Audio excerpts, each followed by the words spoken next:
दोस्तों नमस्कार। यह है मार्गदर्शन फॉर सिविल सर्विसेज। मैं अनुराग चौधरी। दोस्तों एनसीईआरटी सार संग्रह श्रृंखला के अंतर्गत आज प्रस्तुत है भारत के भूगोल का भाग 2।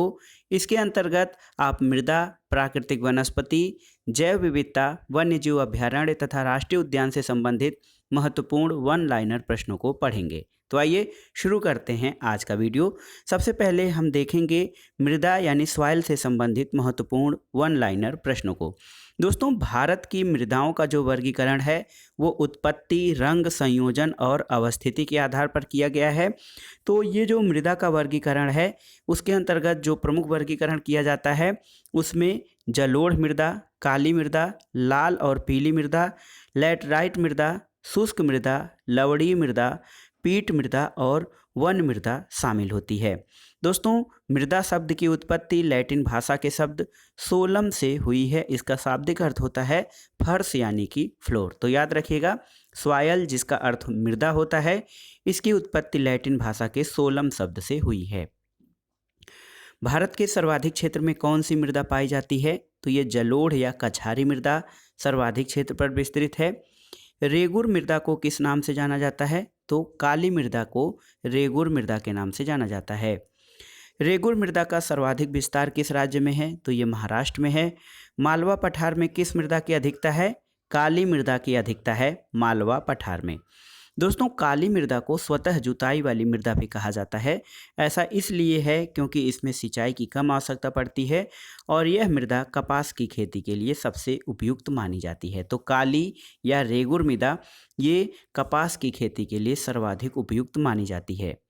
दोस्तों मृदा का जो पीला रंग है वो फेरिक ऑक्साइड के कारण होता है, जबकि लाल रंग लोहे के ऑक्साइड के कारण होता है। तो याद रखिएगा मृदा का पीला और लाल रंग लोहे के ऑक्साइड के कारण होता है।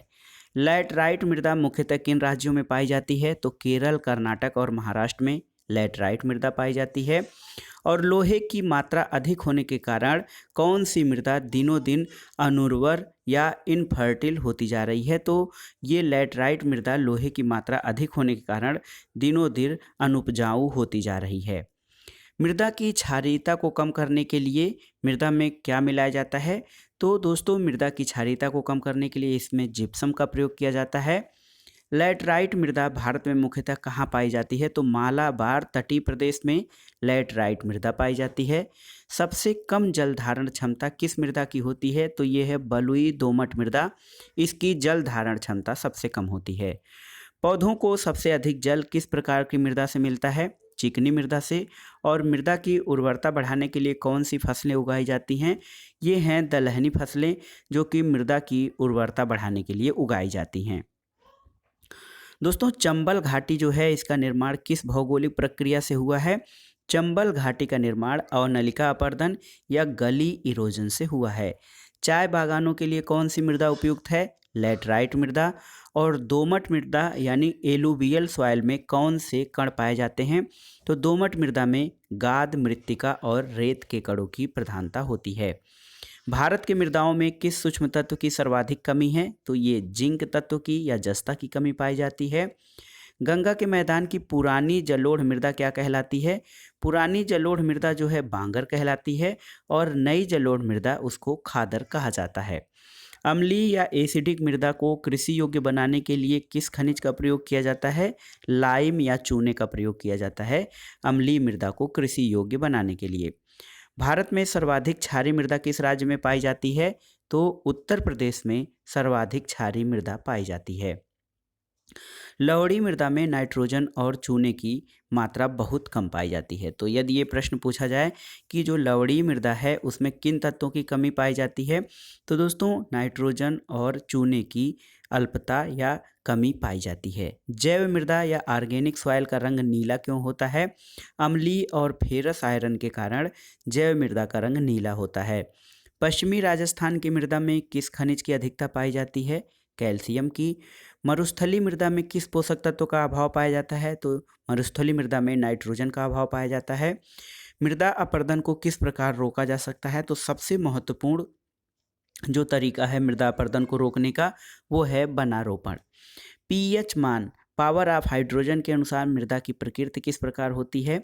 दोस्तों, जिस मृदा का पीएच मान 1 से 6 होता है उसे अम्लीय मृदा कहा जाता है। 7 पीएच मान वाले मृदा को उदासीन या न्यूट्रल सॉइल कहा जाता है और 8 से 14 पीएच मान वाली मृदा को क्षारीय या एल्केलाइन सॉइल कहा जाता है। लाल और पीली मृदा अम्लीय प्रकृति की होती है, जिसमें नाइट्रोजन, फास्फोरस और जैव पदार्थ यानी ह्यूमस की कमी होती है। प्राकृतिक वनस्पति यानी नेचुरल वेजिटेशन से संबंधित महत्वपूर्ण प्रश्न देखते हैं। तो दोस्तों, समूह 1 से लेकर समूह 16 तक कुल युग्म होते हैं और विभिन्न प्रकार के वन समूहों का वनावरण देखा जाए प्रतिशतता के आधार पर। तो जो समूह 1 है उष्णकटिबंधीय आर्द्र सदाबहार वन है, इनका प्रतिशत 2.92 है।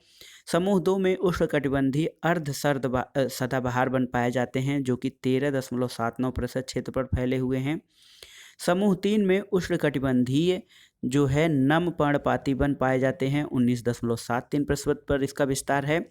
समूह 4 में तटीय और दलदली वन यानी लिटोरल एंड स्वैम्प फॉरेस्ट पाए जाते हैं, 0.69% क्षेत्र पर विस्तार है।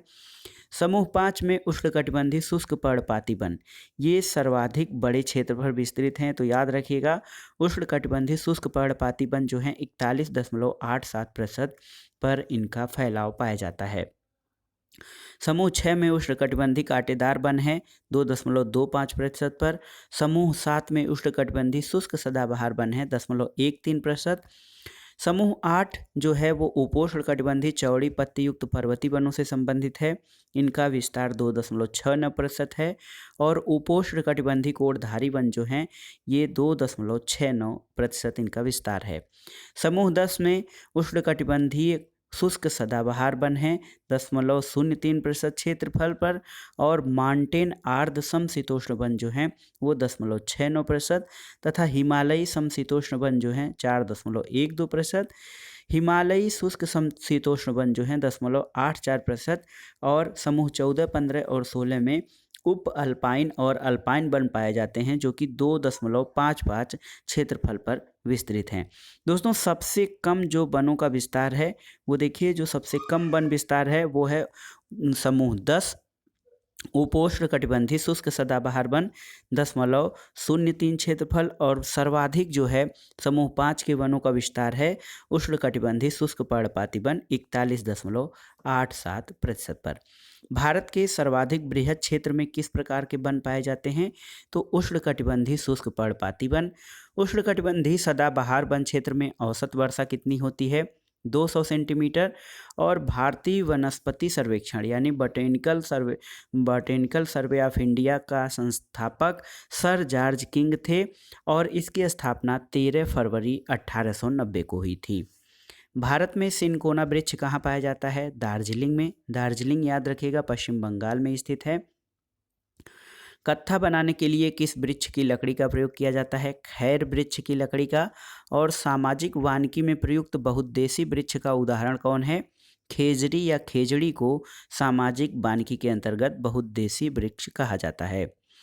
भारत में वन संरक्षण अधिनियम या फॉरेस्ट कंजर्वेशन एक्ट किस वर्ष पारित किया गया था? 1980 में।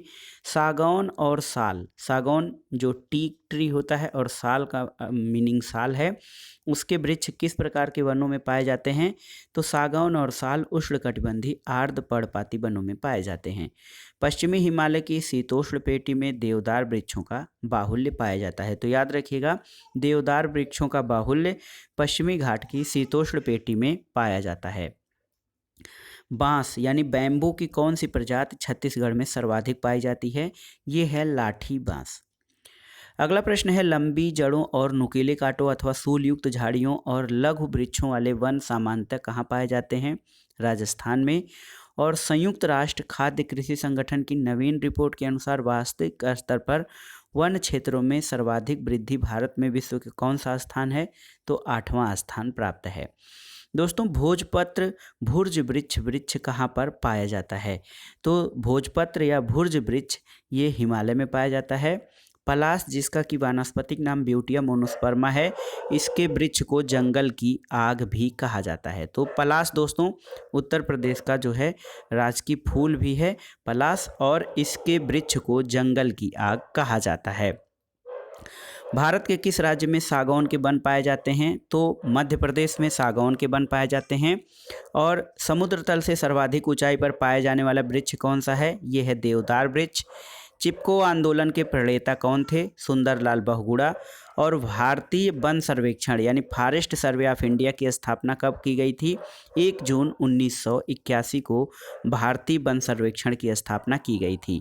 भारत में मैंग्रोव वनस्पति कितने क्षेत्रफल में विस्तृत है? तो लगभग 5000 वर्ग किलोमीटर यानी 4975 वर्ग किलोमीटर में मैंग्रोव वनस्पति विस्तृत है।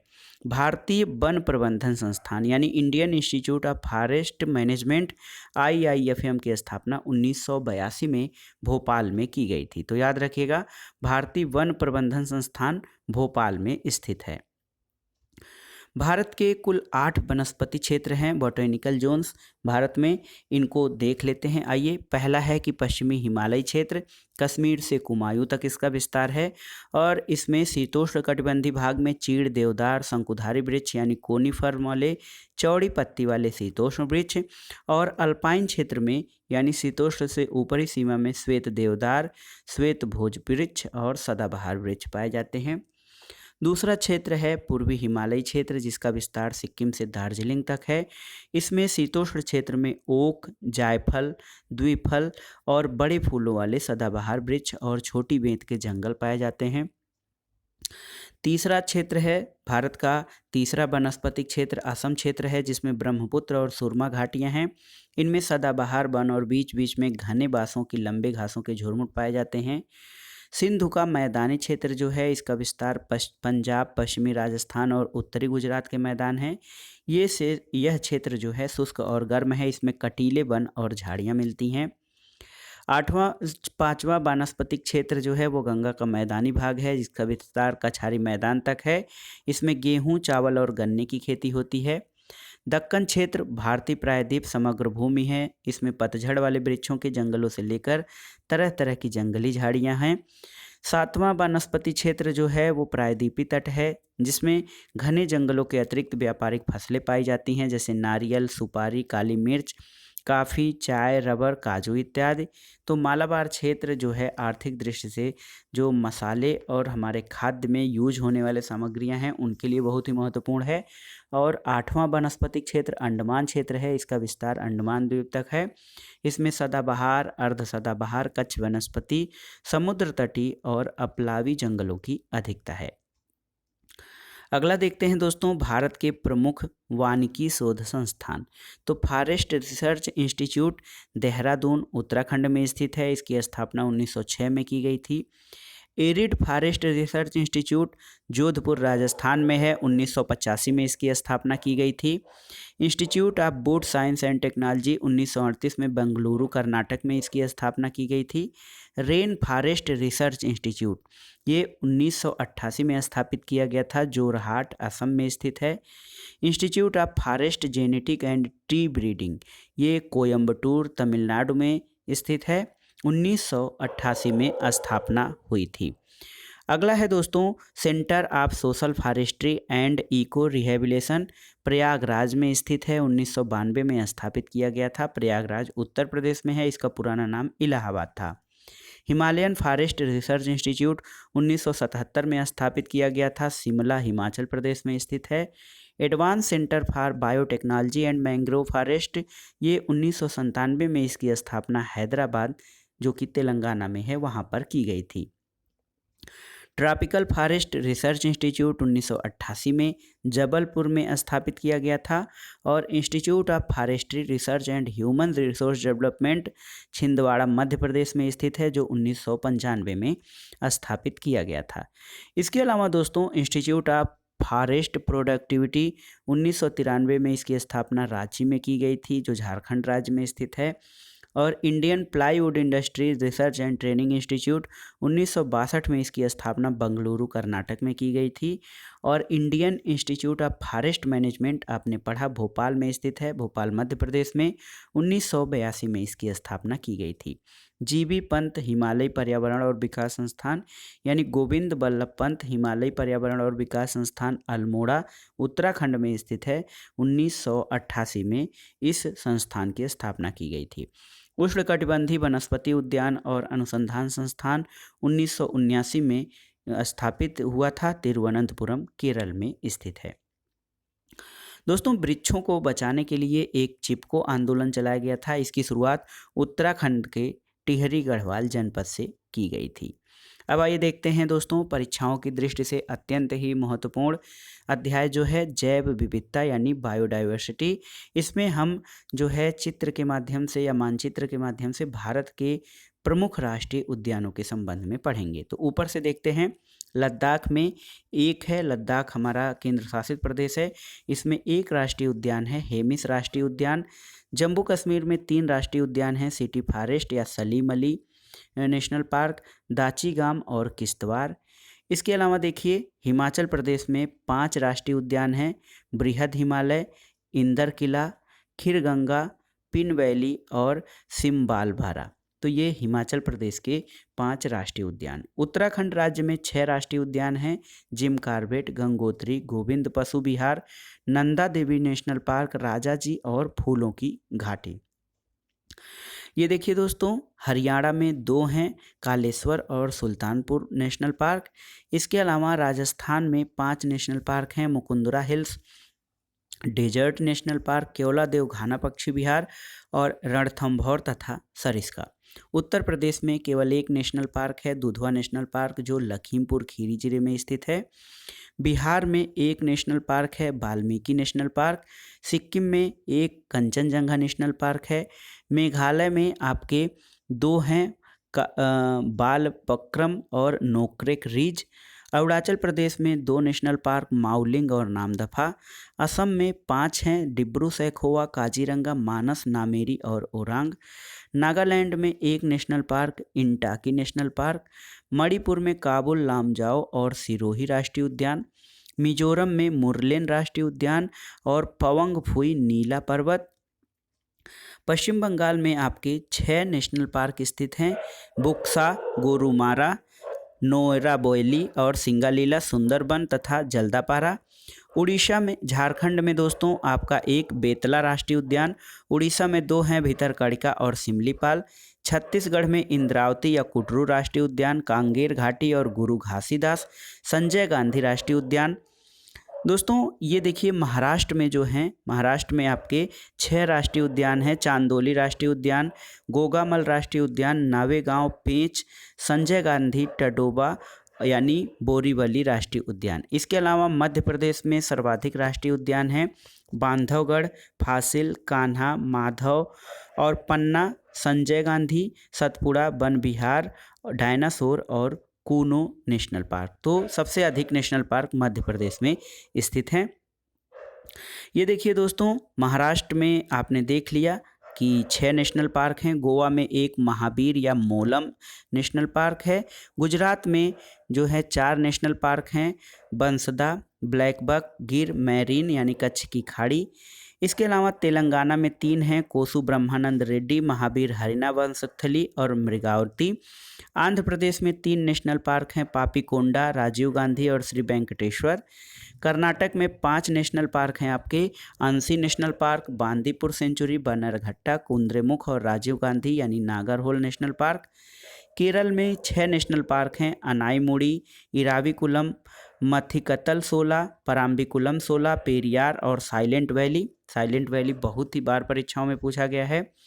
तमिलनाडु में 5 नेशनल पार्क हैं, गिंडी, मन्नार मैरीन, इंदिरा गांधी, मुदुमलाई और मुकुर्ती नेशनल पार्क।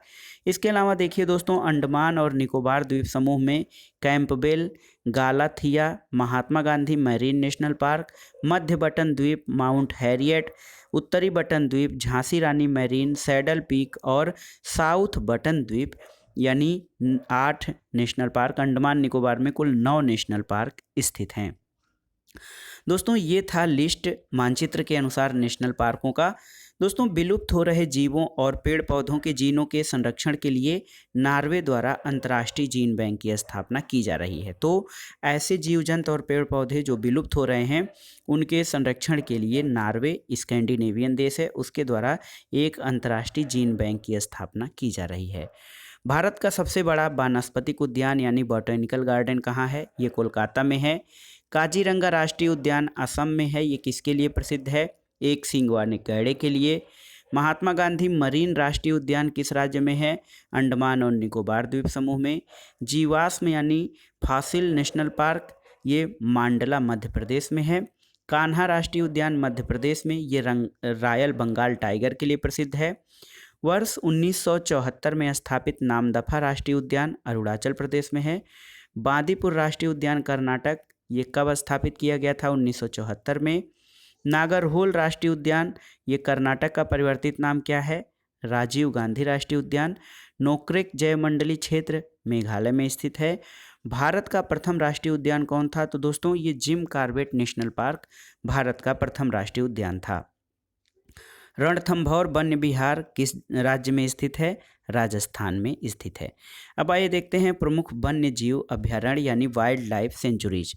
आंध्र प्रदेश में कोरिंगा, कोल्लेरू, पोलिकट, नागार्जुन सागर और श्रीशैलम तथा प्राणहिता वन्य जीव अभ्यारण्य हैं। तेलंगाना में नागार्जुन सागर, श्रीशैलम, प्राणहिता और किन्नेर सानी।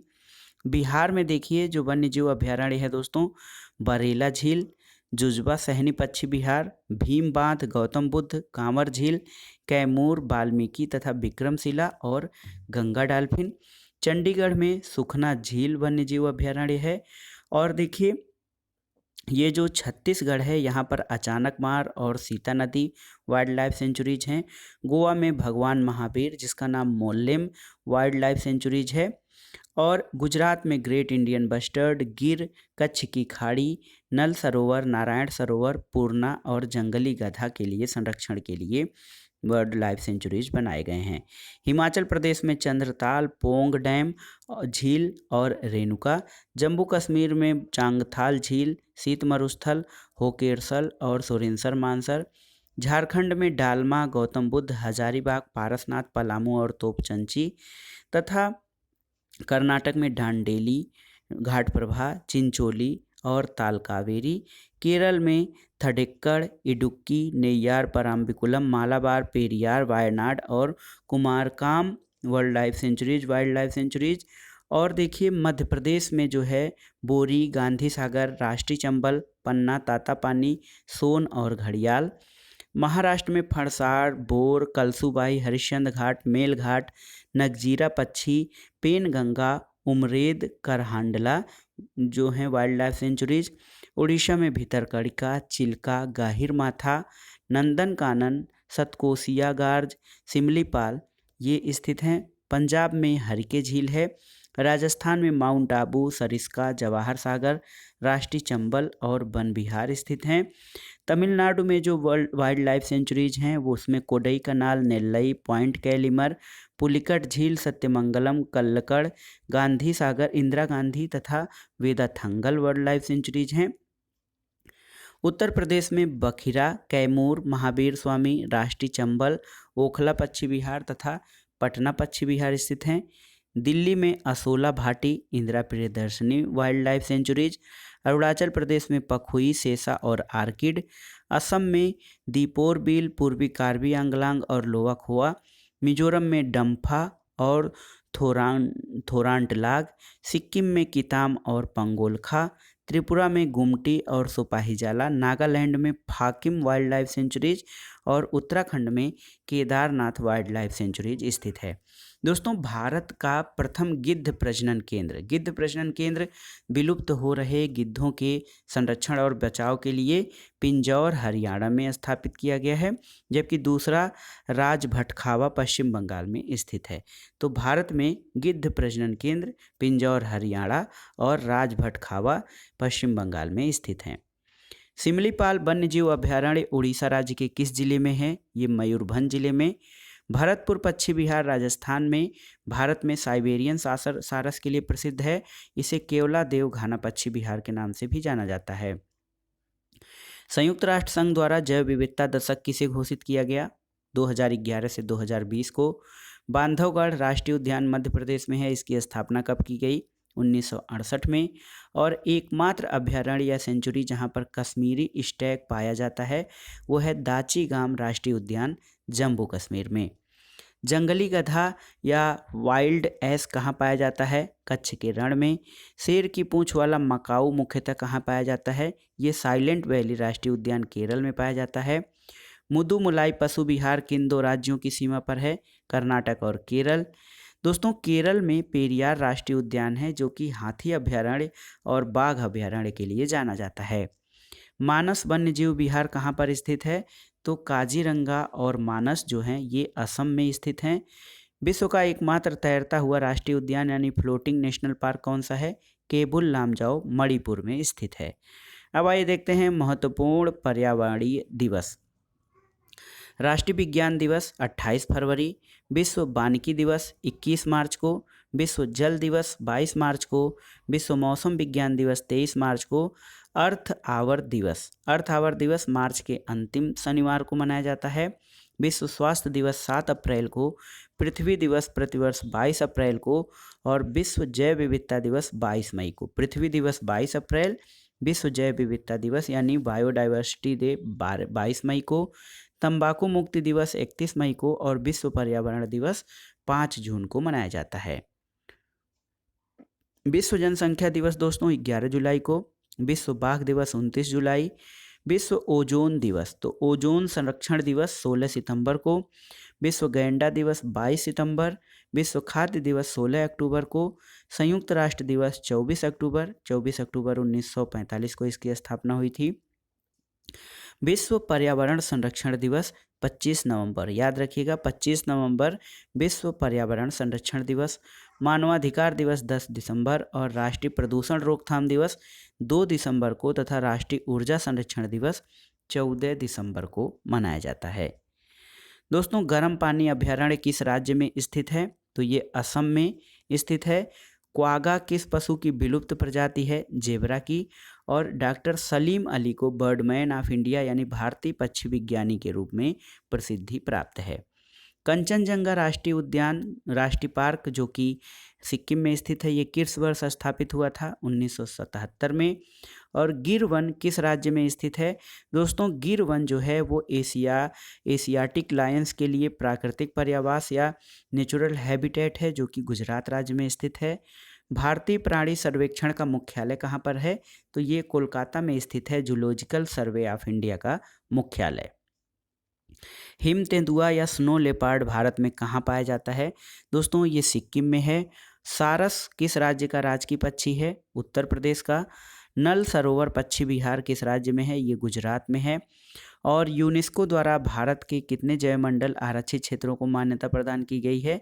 तो ये कुल 11 क्षेत्र हैं।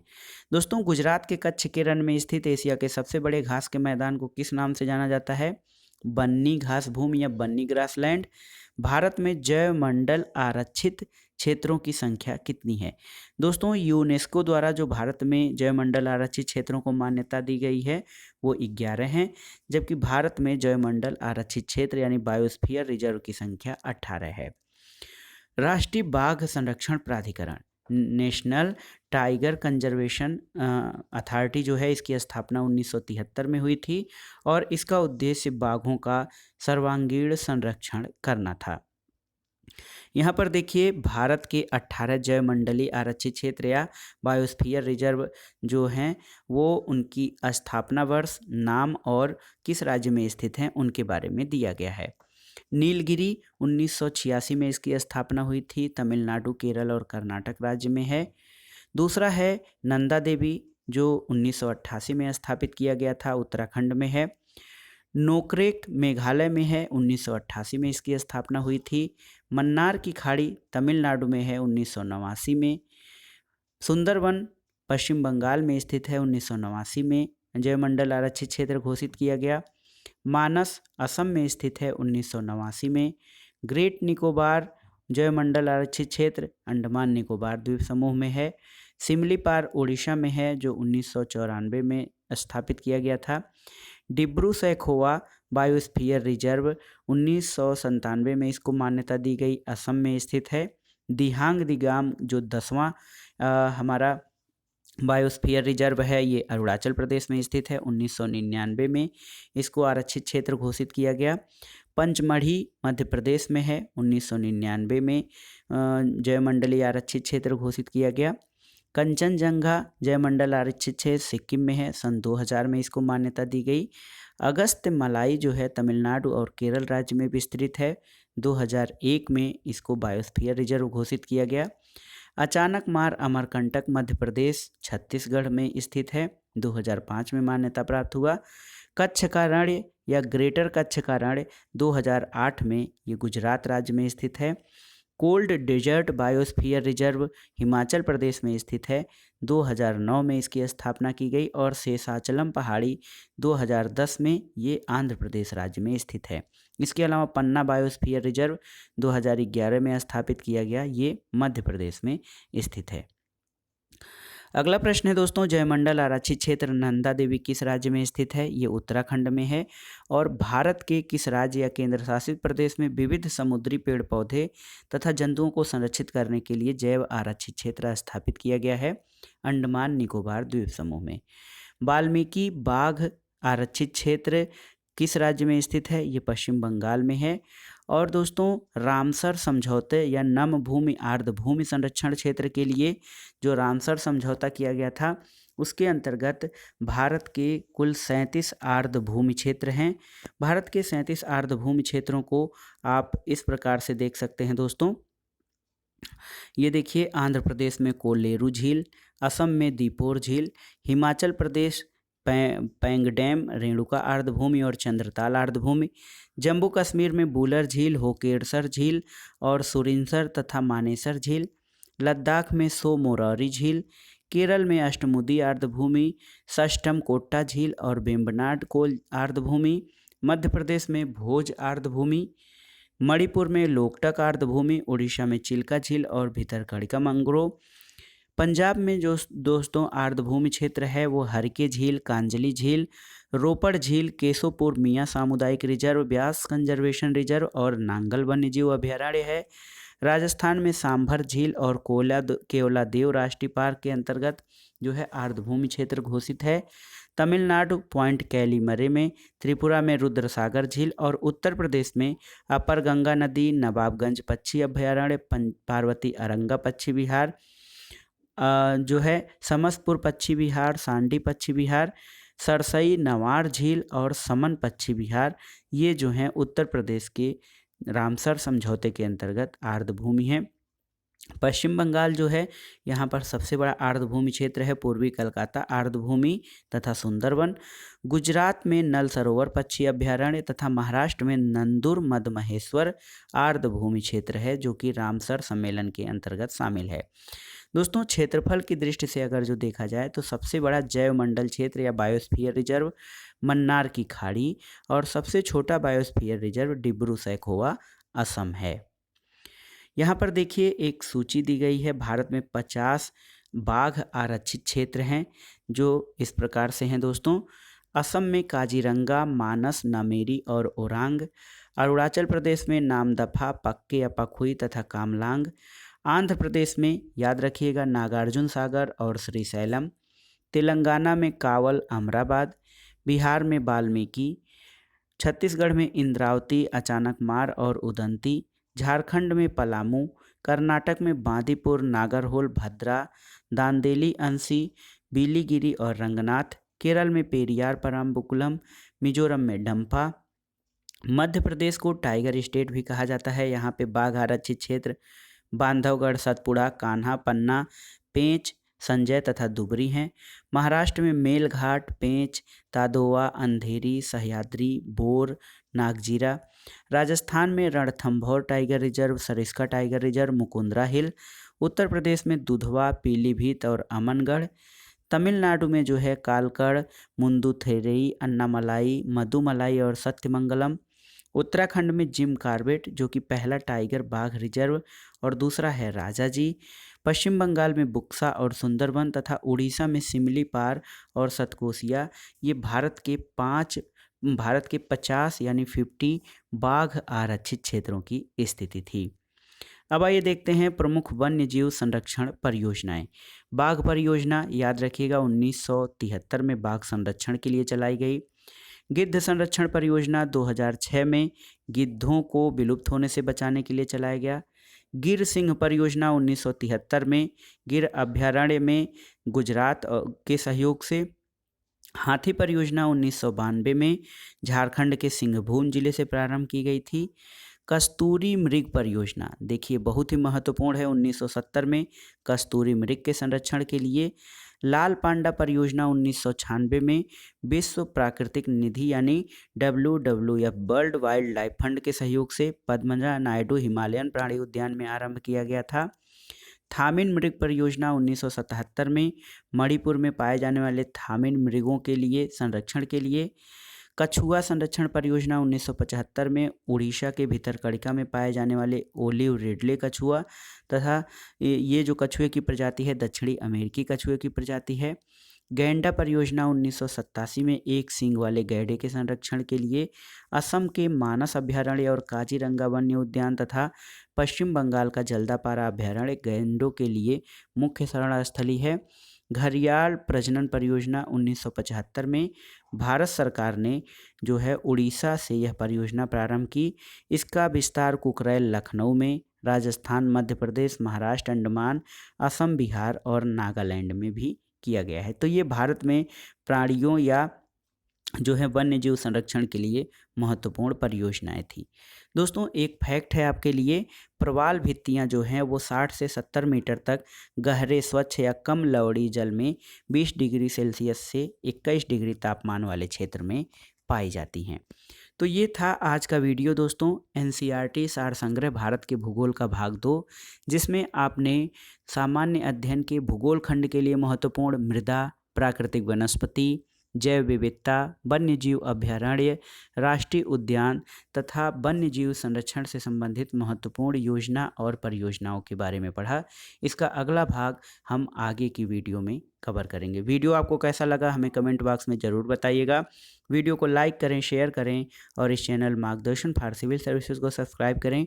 वीडियो देखने के लिए धन्यवाद दोस्तों, नमस्कार।